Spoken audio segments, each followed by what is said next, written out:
കയറി വരുമ്പോ എന്തായിരിക്കും ഹാലിയും എന്നൊക്കെ ഒന്നൊരു പ്രശ്നമല്ലല്ലേ. എല്ലാരും ഒന്ന് പോണം, നോക്കാൻ പറ്റിയോ നോക്കിയാലും കുഴപ്പമില്ല. ഒരു സ്ഥലത്ത് പോയി നോക്കുമ്പോ ഒരു പെണ്ണാ മരിച്ചു കിടക്കുന്നത്. ഞാൻ അങ്ങനെ വിചാരിച്ചു, ഈ പെണ്ണ് വലിയ ഭാഗ്യവതിയാണല്ലോ, ഇത്രയും തോനെ മെഹറം ഈ പെണ്ണിനോ,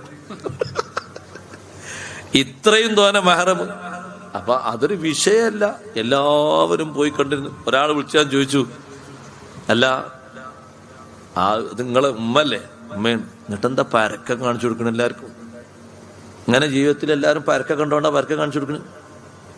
എന്താ പരിപാടി? അപ്പൊ അയാൾ പറഞ്ഞു, ഈ നാട്ടിൽ അങ്ങനെ പതിവ്. ഞാനാകെ അത്ഭുതപ്പെട്ടു, പഠിച്ചവനെ, അയാളെ വീട്ടിൽ മാത്രമുള്ള പതിവല്ല പറഞ്ഞ്, ആ നാട്ടിൽ അങ്ങനെ പറഞ്ഞപ്പോ എന്താ അവിടെ പറയാൻ നമ്മള്?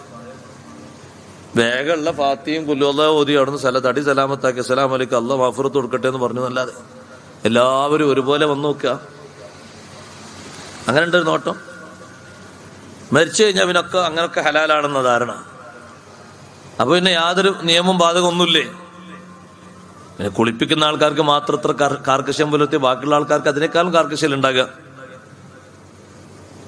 അതുകൊണ്ട് കഴിവിന്റെ പരമാവധി ശ്രദ്ധിക്കൽ നല്ലതാണ്. അതുകൊണ്ടാ മഹാന്മാര് പറഞ്ഞു,